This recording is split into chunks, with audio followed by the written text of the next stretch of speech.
Okay, so let's talk about 1991. This was the year India stood right on the edge of a cliff, economically speaking. What happened in that single year didn't just pull the country back from the brink, it completely rewired its entire economic DNA.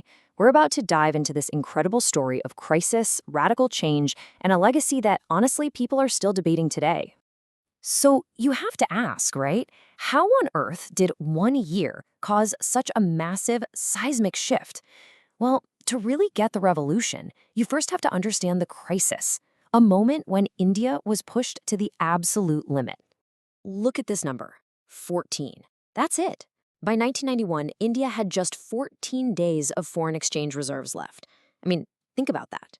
That's 2 weeks, not even enough to pay for essential imports like oil. The country was literally days away from defaulting. It wasn't just a problem, it was a full-blown five-alarm fire. And that brings us to the first part of our story, India on the brink. You know, a crisis like this doesn't just pop up out of nowhere. It was more like a perfect storm that had been brewing for a long, long time, and it finally got to a point where doing something radical was the only option left. So what exactly went wrong? Well, it was a whole cocktail of problems. For years, the government was spending way more money than it was taking in. Imports were flooding the country, but exports just couldn't keep up. Inflation was out of control, making everyday items super expensive. And to cover all this, the country was just borrowing and borrowing, digging itself into this massive hole of debt it couldn't climb out of. So, with its back against the wall and no one else willing to lend a dime, India had to go, hat in hand, to the big international lenders, the World Bank and the IMF. They agreed to a massive $7 billion emergency loan. But, and this is a huge but, it came with some very, very strict conditions. And those conditions basically forced India's hand. The result was something called the New Economic Policy, a super bold three-pillar solution that was designed to completely change the country's economic direction forever. These three pillars are famously known today as LPG: liberalization, privatization, and globalization. Each one was designed to fix a different part of the broken system and totally reshape the economy. Let's break down what each of these really means. First up, liberalization. You see, for decades, India's economy was stuck in what they called the license Raj, a bureaucratic nightmare where you needed a government permit for basically everything. Liberalization was all about taking a giant pair of scissors to all that red tape, getting rid of restrictions, and finally opening the door for some real competition. Next, privatization. The idea here was pretty straightforward.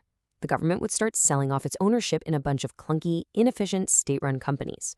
The goal was to bring in private money, new ideas, and better management into industries that were really struggling. And the final piece of the puzzle, globalization. This one was maybe the biggest deal of all. The plan was to tear down the walls that had protected India's economy for so long and connect it to the rest of the world, basically opening the floodgates to foreign trade, investment, and new technology. So, what did all this actually look like on the ground? Let's zoom in on liberalization for a second to see just how dramatically the old rulebook was literally torn up and thrown out. I mean, the difference is just night and day. Before 91, if you wanted to start a business, you needed the government's permission for almost everything. After 91, that whole system was pretty much gone. Licensing was scrapped for most industries, private companies were welcomed in, and, this is crucial, the market, not some bureaucrat in an office, would now decide the prices. And you see a very similar revolution in the financial world. The Reserve Bank of India, which used to be this super strict regulator, changed its role to be more of a facilitator. Suddenly, private and even foreign banks could set up shop, and the limit on foreign investment was jacked up to about 74%, which was a huge signal to the rest of the world that India was officially open for business. And wow, the impact of these changes, it was huge, and it was fast. India went from being this closed-off, struggling economy to a real dynamic player on the global stage. And the numbers, well, they tell a pretty incredible story. So let's just look at the data here. Before all this, GDP growth was hovering around 5.6%. But look what happened by the late 2000s. It jumped to an amazing 8.2%. And what was driving all this growth? Just look at the services sector.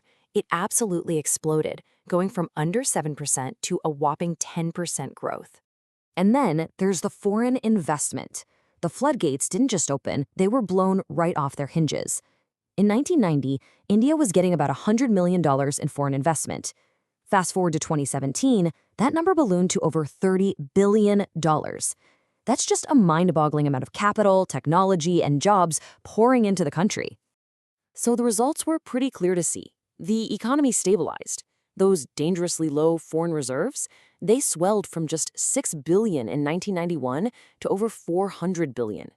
India became this new powerhouse exporter in sectors like IT software and pharmaceuticals. That whole outsourcing boom, it was a direct result of these reforms. And at the same time, that runaway inflation from the 80s was finally brought under control. But here's where the story gets more complicated.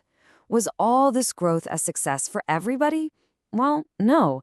This incredible economic boom came at a cost, and it leads us to a really critical question. Who actually benefited from this revolution? And that brings us to the biggest criticism of the whole thing. While the GDP numbers looked fantastic on paper, that growth just wasn't creating enough jobs for India's huge population. It seemed like the economic boom wasn't lifting all boats equally.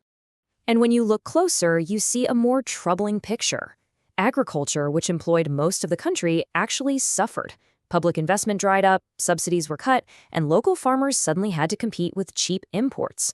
Local industries also struggled to keep up with the flood of foreign goods. And a lot of critics argued that during the privatization push, valuable public companies were sold off way too cheap. And, this wasn't just some abstract economic debate. It had a real human cost. Think about farmers like Mahadeva. When the government cut subsidies on fertilizer, his costs shot up. At the same time, cheap imported oils flooded the market, so the price he could get for his own crops crashed. All of a sudden, he couldn't even make enough to cover his expenses. His entire livelihood was at risk. And that really leaves us with the one big question that defines the entire legacy of 1991. These reforms undeniably unlocked India's economic potential. There's no doubt about that. But did they create an economy that worked for the many or one that worked for just the few? That's the complicated truth we're still grappling with today.